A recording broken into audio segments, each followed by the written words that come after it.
I am Jessica Reilly, and I am the chair of the Medfield School Committee. And I kind of want to just give an update around where we are right now with the schools. And obviously, I think the most exciting thing that we're thinking about right now is what's happened today, which is as of the day that we are taping, we have pre-K through 5th grade in school, in person, full-time, which has been a goal since the very beginning, and it is so exciting. You can see I get a little teary about it, and it's funny because I've been talking to other administrators today, and they've felt the same way at certain points throughout the day,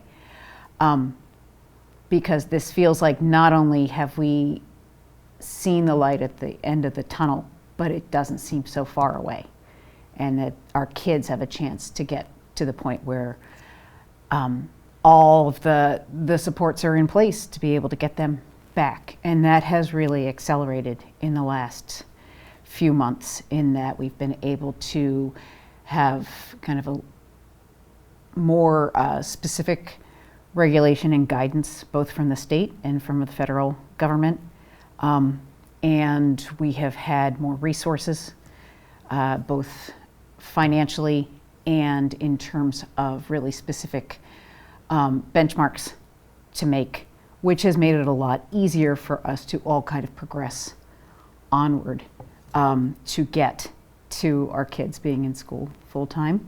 So today is not the last time we will have an en masse first day of full-time in-person instruction.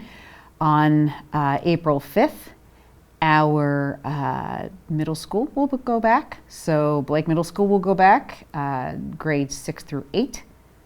And then at the high school, those kids will go back full-time on April 12th, which I think so many people are giving such a sigh of relief, not just around being able to kind of really make the academic progress that you can make when you're in person, but also those across all grades, all of those traditions, all of those things that kids and students and teachers look forward to in the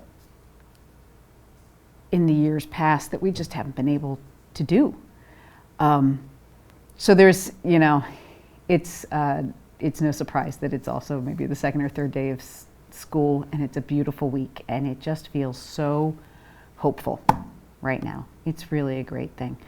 There are a lot of really good things happening. I want to, in particular, thank the Medfield Coalition for Public Education, as well as Bill Werner, who is a member of the community, and one of our school committee members, Tim Knight, who as a private citizen circled up with Bill and then with PTOs and the MCPE and a kind of a group of concerned parents, and really asked, how do we move this forward? Once we have these barriers out of the way, how do we give our kids, how do we give our schools the flexibility they may need to continue to keep us safe and to be able to move things forward? Because one of the things that really helps Medfield public schools be as creative as they are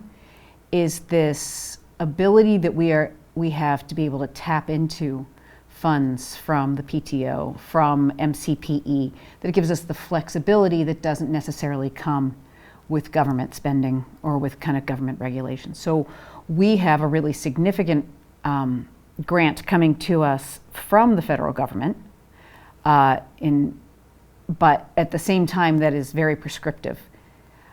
But there are immediate needs on the ground, right? All of the layers that we have put in around safety need to remain in place right now for us to be able to keep kids in school and to keep community transmission down. And I know, once again, it does feel like it's springtime and it's wonderful and we all want to be outside. But there is some indication that some of the variants can be a little more aggressive in terms of transmission. So we need to continue all of those layers And, you know, at a certain point in the budget,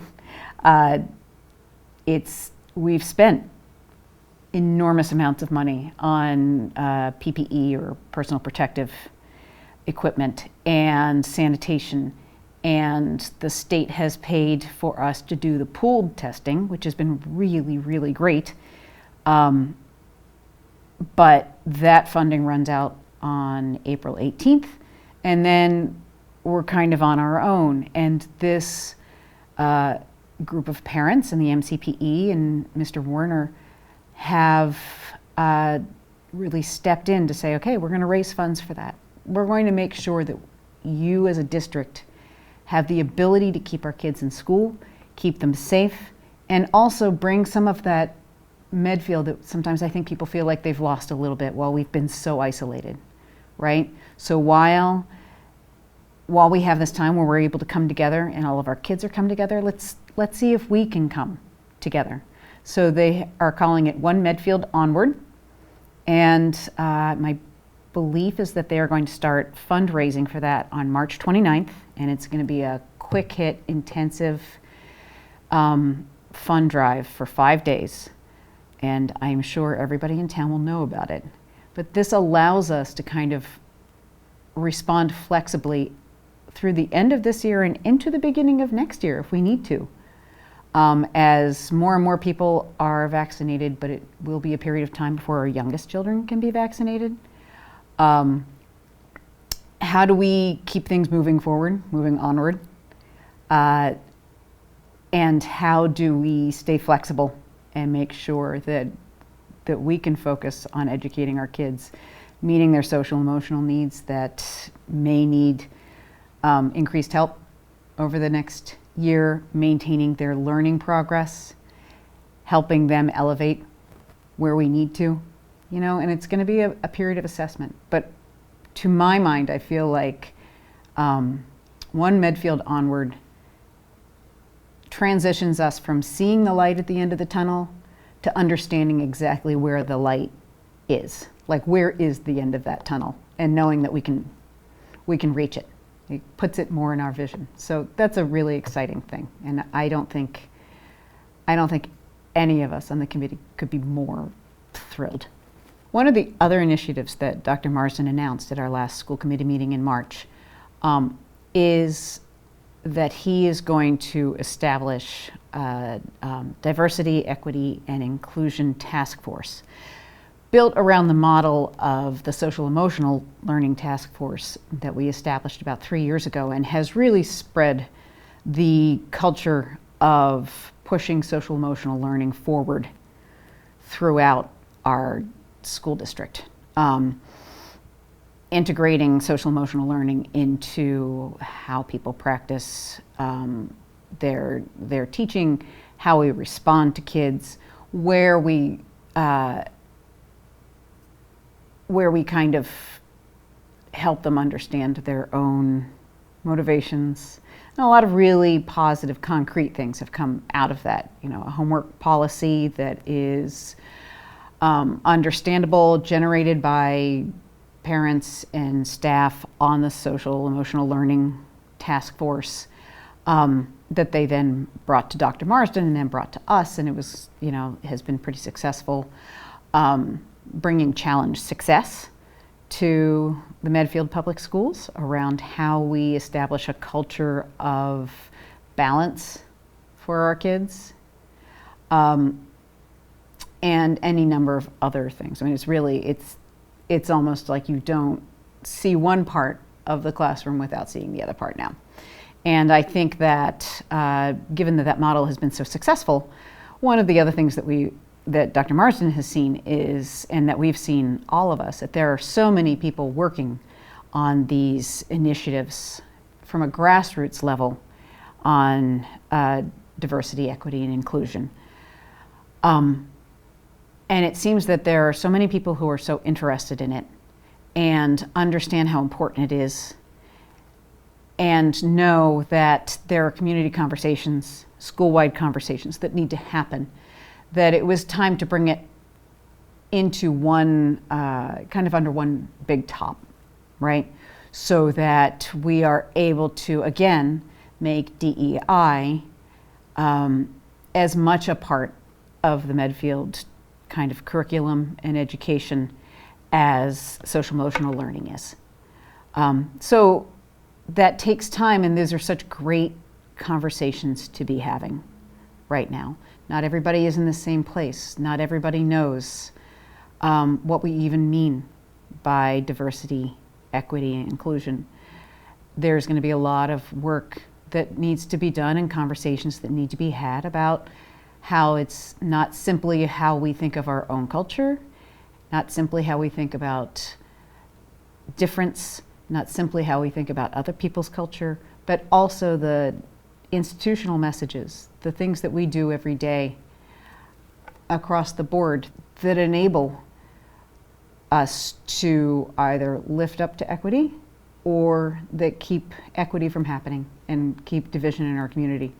And I think that this is some really exciting work, but there's going to be a lot of conversations in the community, in the schools, across staff, students, administration, as we establish this task force and we really kind of focus on our goals.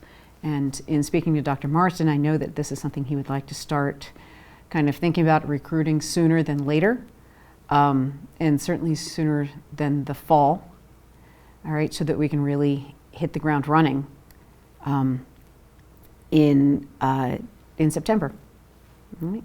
And yeah, I think it's something that a lot of people have been thinking about for a long time in a lot of different places. And the excitement is that we now get to kind of come together and have a fusion of forward movement around that. And that it's not the pandemic, right? You know, so much of education has been focused on how we mitigate these incredibly difficult circumstances we've been in. But the world still goes on. The pandemic may have exposed more divisions than we ever thought of. It may have exposed more inequities than we ever thought of in places where people are not included. But these are conversations that would have happened regardless of the state of disease and virus in the world right now. So it's nice to, again, be able to look forward to something that's a conversation that needed to happen for a very long time. So, and then I think the last thing we should always talk about, because money does make the world go round, is that we are kind of in the last stages of talking to the warrant committee about our fiscal year 22 budget. The town has received some pretty generous grants from the federal government.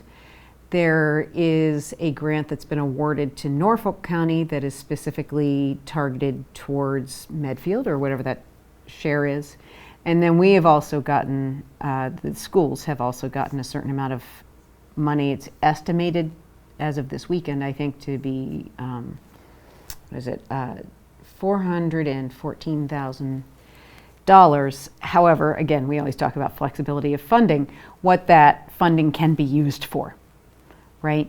So right now we're kind of figuring out where that shakes out, where we can apply that money.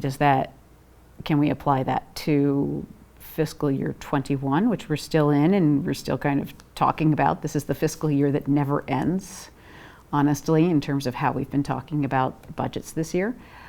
Or is it only applying to fiscal year 22, which we're just about at the point where we'll be voting that in, assuming we'll be voting that in at annual town meeting. But we're at the end of time, kind of talking to the warrant committee around that right now. And I think that's a really positive conversation that we're having.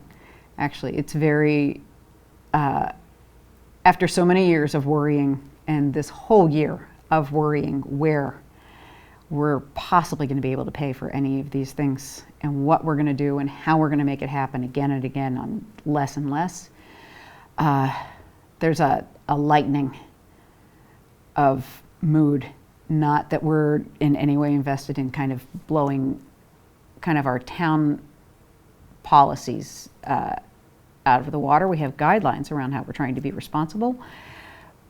But it is nice to understand that there is a little bit of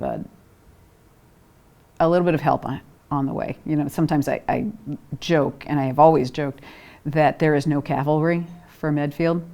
But I think the cavalry just came a little bit, you know.